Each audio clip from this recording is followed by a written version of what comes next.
What if I told you that one of history's most infamous mad queens was actually the victim of the Renaissance era's most elaborate gaslighting campaign? Picture this: a grieving widow, clutching her husband's coffin, traveling across the Spanish countryside in the dead of night, refusing to let anyone separate her from his remains. For centuries, this image has defined Joanna of Castile as Juana la Loca, Joanna the Mad. But what if everything we've been told about her insanity was nothing more than a carefully orchestrated lie designed to steal her throne?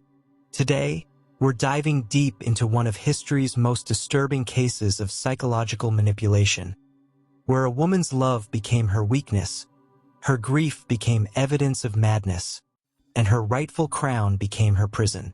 This isn't just another tale of medieval royalty. It's a chilling reminder of how power can corrupt, how gaslighting destroys lives, and how society has always found ways to silence women who refuse to be controlled. By the end of this story, you'll never look at mental health stigma, emotional manipulation, or female leadership the same way again. Because Joanna's tragedy isn't buried in the past. It's happening all around us, every single day. In 1479, as the Spanish Inquisition cast its dark shadow across the Iberian Peninsula, a baby girl was born who would become both the most powerful and most powerless woman of her generation. Joanna entered a world where questioning authority could mean death, where independent thinking was heresy, and where being born female with a brilliant mind was perhaps the most dangerous combination of all. Her parents, Ferdinand of Aragon and Isabella of Castile, were the ultimate power couple of their age. They had expelled entire populations, conquered kingdoms, and funded expeditions that would reshape the world. But they were also master manipulators who viewed their children as chess pieces in a grand political game. From her earliest breath, Joanna was being groomed not for happiness, but for strategic usefulness. The young princess displayed an intellect that both impressed and alarmed her tutors. She absorbed languages like a sponge, Latin, French, Flemish, and demonstrated an understanding of theology and philosophy that would have been remarkable in a male heir. But in a world where the Inquisition had taught Spain that independent female thought led to the stake, such brilliance was seen as a threat rather than an asset. Her education was designed to break her spirit while sharpening her mind. She learned to read political situations as carefully as religious texts, to understand that every conversation might be a trap, and that trust was a luxury royalty could never afford. But perhaps most tragically, she was taught that her own emotions, her capacity for love, anger, joy, or sorrow, were weaknesses that could be exploited by enemies. The Spanish court of the late 15th century was a paranoid maze where survival depended on suppressing authentic human responses. Ferdinand and Isabella had built their empire through calculated betrayals and the systematic elimination of threats. Their daughter was being shaped by this environment, learning patterns of hypervigilance and emotional suppression that would later be twisted into evidence of her supposed madness. What makes Joanna's early story so tragic is that she possessed exactly the qualities that should have made her a great ruler: intelligence, linguistic ability, political acumen, and deep emotional capacity. But in a system designed to use women rather than empower them, these very strengths marked her for destruction. When Joanna was still a child, her parents arranged her marriage to Philip of Burgundy, Philip the Handsome, son of the Holy Roman Emperor. This alliance would unite Spanish and Habsburg power, creating a European superpower. But for Joanna, this political calculation would become a personal catastrophe that would ultimately cost her everything she held dear. The stage was being set for one of history's most elaborate conspiracies, with a brilliant young woman as the unwitting target. At 16, Joanna was shipped across treacherous seas to Flanders like precious cargo, accompanied by a massive fleet and thousands of courtiers. The journey itself was harrowing. Storms nearly claimed her life before she ever reached her new home. But nothing could have prepared her for the emotional devastation waiting in the sophisticated court of Burgundy. Philip the Handsome was everything his name suggested. Tall, golden-haired, charismatic, and devastatingly attractive. When Joanna first encountered him in October 1496, witnesses described an almost electric connection between them. Their attraction was immediate, overwhelming, and would become the weapon that destroyed her life. Their wedding was celebrated across Europe as the union that would reshape continental politics. But behind the pageantry, a more sinister drama was unfolding. Joanna found herself desperately, completely in love with a man who viewed women as conquests rather than companions. Philip enjoyed her passion, but treated it as his due rather than a precious gift. The court of Burgundy should have been perfect for someone of Joanna's abilities. She quickly mastered Dutch, impressed courtiers with her wit, and demonstrated remarkable political insight. But her obvious devotion to Philip, combined with her visible distress at his constant infidelities, began to mark her as different, emotionally excessive, in a world that valued cold calculation above authentic feeling. Philip's treatment of his wife was breathtakingly cruel. He flaunted affairs openly, bringing mistresses to court functions and making no attempt to hide his conquests from Joanna. When she protested or showed natural jealousy, he dismissed her concerns as hysterical ravings of an overly emotional woman. This pattern of emotional abuse was carefully documented by observers who began interpreting her entirely normal reactions to betrayal as evidence of an unstable temperament. The couple's children, Eleanor in 1498, Charles in 1500, provided only temporary respites from this cycle of cruelty. Each pregnancy brought Philip closer to Joanna briefly, but these periods of relative harmony only made his subsequent betrayals more devastating. Philip had discovered he could control his wife through emotional manipulation. Brief attention followed by calculated neglect, creating an addiction to his approval that grew stronger with each cycle. During these early years, disturbing reports filtered back to Spain about Joanna's behavior. She was described as moody, jealous, prone to emotional outbursts, a behavior that was perfectly understandable given her circumstances, but which was interpreted through contemporary beliefs about female hysteria. Her parents began to worry that their daughter's emotional state might compromise their crucial political alliance. What made Joanna's situation even more precarious was that every reaction to Philip's cruelty was being carefully documented by spies serving various political interests. Her tears became evidence of instability. Her anger became proof of an ungovernable temper. Her attempts to confront Philip's mistresses became demonstrations of madness. A web of surveillance was slowly strangling her freedom, with each strand woven from her own authentic human responses to systematic abuse. The most insidious aspect of this period was how those around Joanna began gaslighting her about her own perceptions. When she complained about Philip's affairs, she was told she was imagining things. When she expressed hurt at his public humiliations, she was accused of overreacting. When she demanded respect as his wife, she was labeled demanding and unreasonable. This systematic undermining of her reality was creating exactly the kind of confusion and self-doubt that would later be presented as evidence of her mental instability. Joanna was being slowly, methodically driven toward a breakdown that would serve her enemies' political purposes perfectly. In a series of tragic deaths that no one could have predicted, Joanna's siblings began dying one by one. Her brother Juan in 1497, her sister Isabella in 1498, Isabella's infant son Miguel in 1500. Suddenly, the woman who had been dismissed as an emotionally unstable wife found herself heir to the most powerful throne in Europe, inheriting not just Castile, but Aragon, and through them vast territories in Italy, the Americas, and North Africa.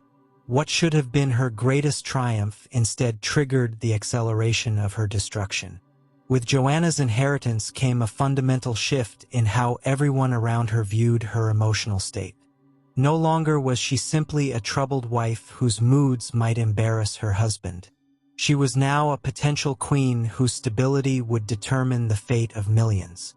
Every tear, every moment of anger or sadness, was now seen through the lens of political calculation. Philip's attitude toward his wife changed dramatically once he realized she would inherit the Spanish crown. The man who had treated her emotional needs with contempt suddenly became intensely interested in her political future. But his interest wasn't in supporting her rule, it was in controlling it. He began presenting himself as the stabilizing force in their marriage, the rational partner who could guide his emotionally unstable wife through the challenges of ruling an empire.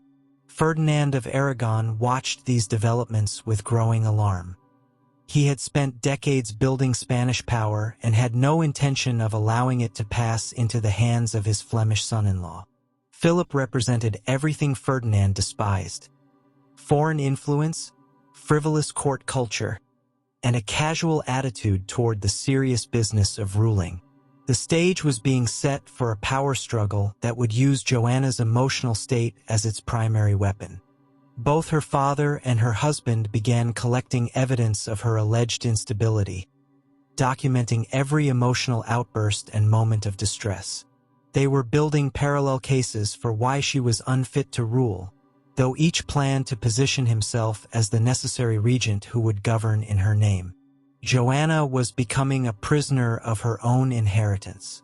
In 1502, Joanna and Philip traveled to Spain so the Cortes could formally recognize her as heir. The journey should have been a triumph, but instead became a public exhibition of her alleged madness. Every aspect of her behavior was scrutinized and interpreted as evidence of mental instability.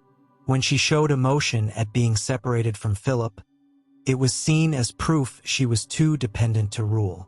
When she tried to assert authority, it was dismissed as the ravings of a madwoman. The Spanish nobility watched these proceedings with growing unease. Many had hoped Joanna would provide strong leadership, but the constant suggestions of her instability from both her father and husband created doubts about her fitness to rule. The very people who should have been her supporters were being systematically turned against her through character assassination that was as subtle as it was devastating. During their stay in Spain, Philip made it clear he viewed himself as the future king, not merely consort to a queen. He surrounded himself with supporters who shared his vision of Spanish rule under Flemish influence, and began treating Joanna's inheritance as his own. When courtiers addressed questions to the future queen, Philip would often answer for her, reinforcing the impression that she was incapable of speaking for herself. The most insidious aspect of this period was how Joanna's genuine intelligence and political insight were systematically ignored or reinterpreted as evidence of madness. When she demonstrated knowledge of complex diplomatic situations, it was said her understanding was superficial. When she showed concern for her future subjects' welfare, it was dismissed as naive idealism. Every strength was transformed into weakness through the dark alchemy of political necessity. The sudden death of Philip the Handsome on September 25, 1506, changed everything and nothing in Joanna's tragic story. The man who had been both her greatest love and most destructive tormentor was gone, leaving her technically free to rule but emotionally shattered by grief. What followed would be twisted into the most damning evidence of her alleged madness. Though her behavior was actually a heartbreaking demonstration of genuine love corrupted by years of manipulation and abuse. Contemporary accounts of Joanna's reaction to Philip's death vary dramatically depending on their source, but all agree that her grief was overwhelming and profound. She refused to leave his bedside for days, spoke to his corpse as if he were still alive, and insisted he was merely sleeping and would soon awaken. For a woman who had loved desperately and been betrayed repeatedly, such denial was a natural psychological defense against unbearable loss. But what contemporary accounts often omit is the political calculation behind allowing and even encouraging Joanna's public display of grief. Ferdinand, who had returned to act as regent following Philip's death, found that his daughter's behavior provided perfect justification for excluding her from power permanently. Every moment she spent mourning her husband became another piece of evidence that she was unfit to rule the vast Spanish Empire. The decision to travel with Philip's corpse from Burgos to Granada, where he was to be buried according to his wishes, became the foundation of the legend of Joanna the Mad. The journey took months with frequent stops, and Joanna insisted on keeping nightly vigils beside the coffin. To her enemies, this provided perfect evidence of her complete mental breakdown. To anyone who understood the depth of her love and the extent of her isolation, it was a tragic but comprehensible response to devastating loss. The journey with Philip's corpse was carefully documented by observers who had been instructed to record evidence of Joanna's madness. Her conversations with the dead body were reported in detail. Her refusal to allow other women near the coffin was interpreted as jealous madness. Her insistence on traveling only at night was seen as proof of disconnection from reality. These accounts would become the foundation of her legend, but they were written by people with a vested interest in portraying her as insane. Hidden within the more sensational aspects of this period were moments that revealed Joanna's continued capacity for rational thought and political understanding. She made decisions about funeral arrangements that demonstrated knowledge of court protocol. She handled financial matters related to the journey. She maintained correspondence about political affairs. But these indications of competence were ignored or dismissed as irrelevant by those who had already decided she must be declared insane. What makes this period particularly tragic is that Joanna's behavior, while extreme, was not unprecedented among grieving royals. Many monarchs throughout history had displayed similar devotion to deceased spouses without having their sanity questioned. But Joanna was a woman with an inconvenient inheritance, making her grief a political liability rather than evidence of loving devotion. The final destination of this tragic procession was not Granada, but Tordesillas, a small town where Joanna would be confined for the rest of her life. The excuse was that she needed time to recover from her grief. The reality was that her father had decided she would never be allowed to rule. The woman who had inherited the most powerful throne in Europe would spend the next 46 years as a prisoner in her own kingdom. The conditions of Joanna's confinement at Tordesillas were designed to break her spirit while maintaining the fiction that she was being cared for rather than imprisoned. She was given a household and servants, but every person around her was a spy reporting to Ferdinand and later to her son Charles. Her correspondence was monitored, her visitors were screened, and her daily activities were regulated according to rules designed to reinforce her supposed madness. During the early years of her imprisonment, Joanna made numerous attempts to assert her authority and reclaim her throne. She wrote letters to nobles throughout Spain, reminding them of their oath of allegiance to her as their legitimate queen. She demanded to see government documents and tried to issue royal orders. But these entirely reasonable attempts to exercise her rightful power were treated as further evidence of her delusional state. The most heartbreaking aspect of Joanna's confinement was how her captors used her maternal feelings against her.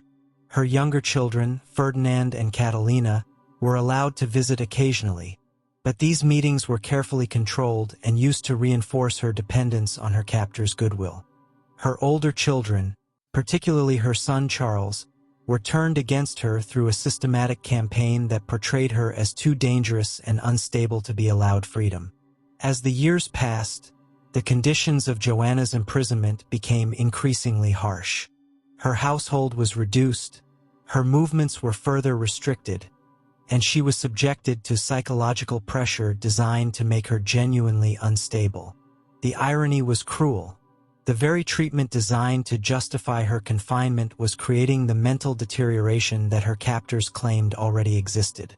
Reports from the few independent observers who were allowed to see Joanna during this period paint a picture that contradicts the official narrative of her madness. Foreign ambassadors noted her intelligence and dignity, Religious figures commented on her theological knowledge. Even some of her guards expressed doubt about her supposed insanity. But these accounts were suppressed or ignored by a court system that had too much invested in the fiction of her madness. The political landscape of Europe changed dramatically during Joanna's imprisonment, but she remained trapped in the same small rooms where she had been placed decades earlier. Her son Charles became Holy Roman Emperor. Her grandson Philip II would rule the most powerful empire in history.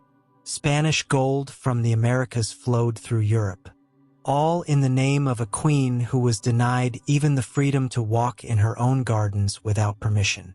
Periodic attempts were made to use Joanna's name for various political purposes, particularly during revolts against royal authority. The rebels of the Comuneros uprising in 1520 claimed to act in her name as the legitimate queen, and for a brief moment it seemed possible that she might be restored to power. But these movements were crushed, and Joanna's involvement in them was used as further evidence of her dangerous political instability. The psychological impact of decades of imprisonment began to take its toll on Joanna's behavior, creating a cruel self-fulfilling prophecy. Years of isolation, manipulation, and gaslighting began to produce the very symptoms that had been falsely attributed to her from the beginning. By the 1530s and 1540s, some observers noted signs of genuine mental deterioration, though it was impossible to separate the effects of her treatment from any underlying condition. As I examine Joanna's tragic tale, it becomes impossible to ignore how eerily relevant her story remains in our contemporary world. The mechanisms used to destroy her, gaslighting, emotional manipulation, the weaponization of mental health stigma, and the systematic undermining of female authority, are still deployed against women today with devastating effectiveness. In our current era of social media and 24/7 surveillance, we see modern versions of the campaign waged against Joanna. Women who dare to show emotion in public spaces are labeled unstable. Female leaders who express anger are deemed unfit for office. Victims of domestic abuse who react to their treatment are accused of being equally to blame for their situations. The same tactics that destroyed a 16th century queen are being used to silence women across all levels of society. The concept of reactive abuse, where victims of prolonged psychological torture are blamed for their responses to that torture, is central to understanding both Joanna's story and countless modern cases. When someone is systematically gaslighted, isolated, and emotionally manipulated, their eventual breakdown is not evidence of inherent mental illness but proof of their abuser's success. Yet society continues to focus on the victim's reaction rather than the perpetrator's calculated campaign of destruction. Joanna's treatment also reflects our ongoing struggle with the intersection of mental health and power. Throughout history, accusations of mental instability have been used to remove inconvenient people from positions of authority. We see this today in workplace environments where women who advocate for themselves are labeled difficult or emotional. We see it in political contexts where female candidates face scrutiny about their temperament that their male counterparts never encounter. The story also illuminates how institutional systems can become complicit in individual abuse. Joanna wasn't destroyed by one person, but by an entire network of individuals and institutions that found it convenient to accept the narrative of her madness. Today, we see similar patterns in how institutions, from workplaces to legal systems to healthcare, can become complicit in the ongoing abuse of women by accepting abusers' narratives without question. Perhaps most chillingly, Joanna's story shows how easily society can convince itself that cruelty is kindness when it serves institutional purposes. Her imprisonment was presented as care for her own good. Her isolation was framed as protection from stress. Her loss of autonomy was portrayed as necessary support. These same justifications echo through modern discussions about mental health treatment, elder care, and the handling of difficult individuals in various institutional settings. The final years of Joanna's life were marked by increasing physical frailty and growing withdrawal from the world that had treated her so cruelly. She, who had once mastered multiple languages and engaged in complex political discussions, now spent long periods in silence, though whether this was from choice or incapacity remained unclear. Her captors maintained their vigilant surveillance even as their prisoner grew old and weak. Foreign visitors who managed to see Joanna during these later years often emerged with conflicting impressions. Some reported a woman who seemed disconnected from reality, muttering to herself and displaying behaviors consistent with psychological deterioration. Others described moments of startling clarity, where the aged queen would demonstrate knowledge of current events or express cogent opinions about political developments.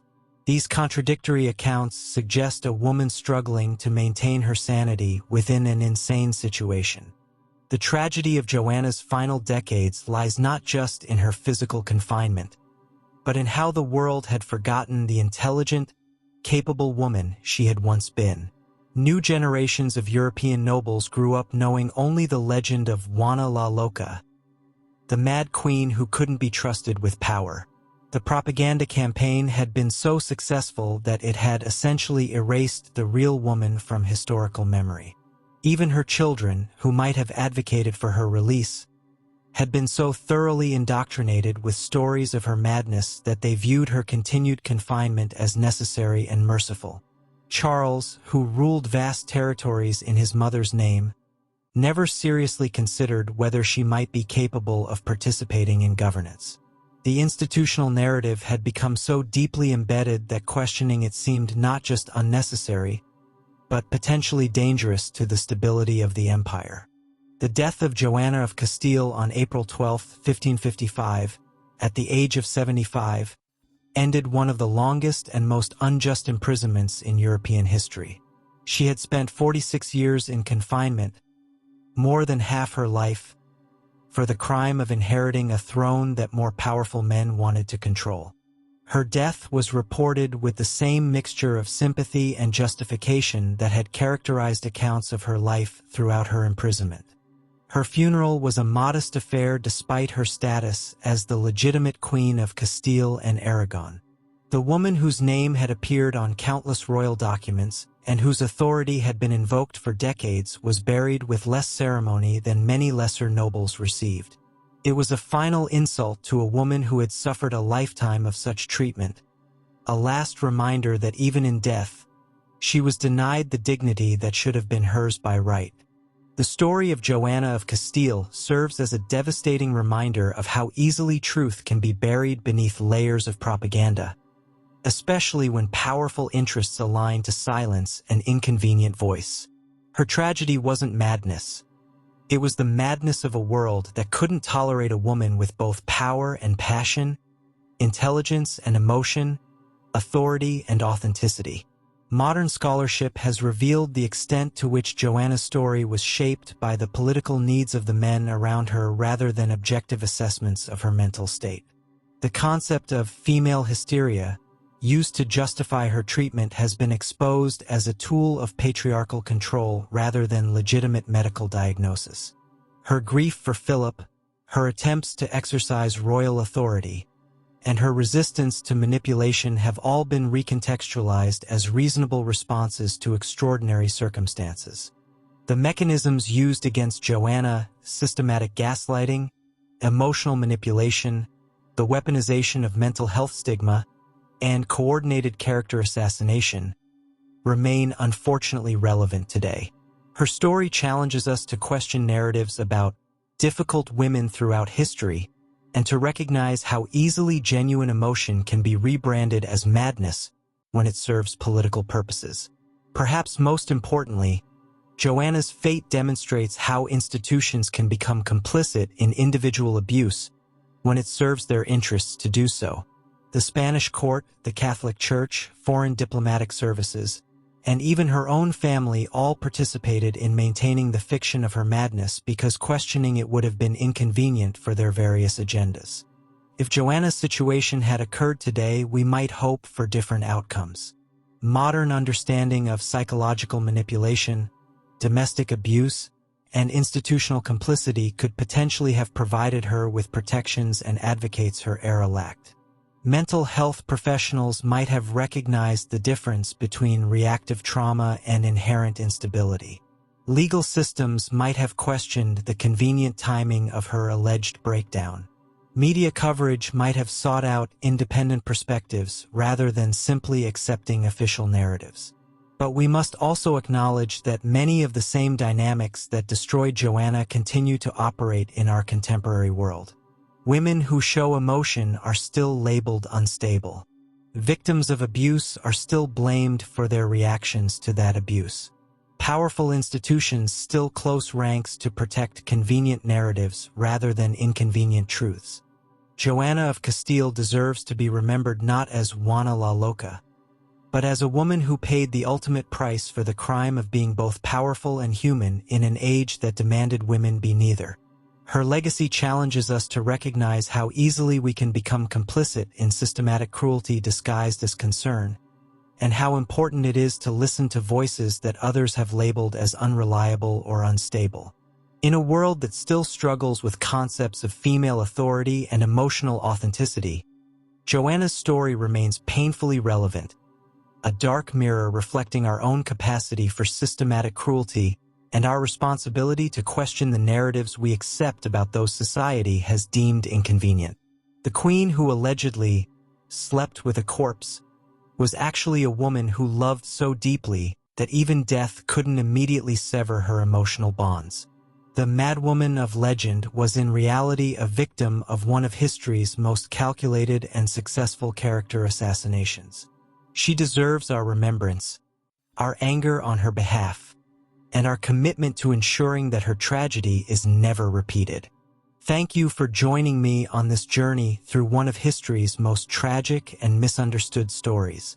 If Joanna's tale has moved you, challenged your assumptions, or opened your eyes to the ways power can corrupt even the most intimate relationships, please subscribe to our channel.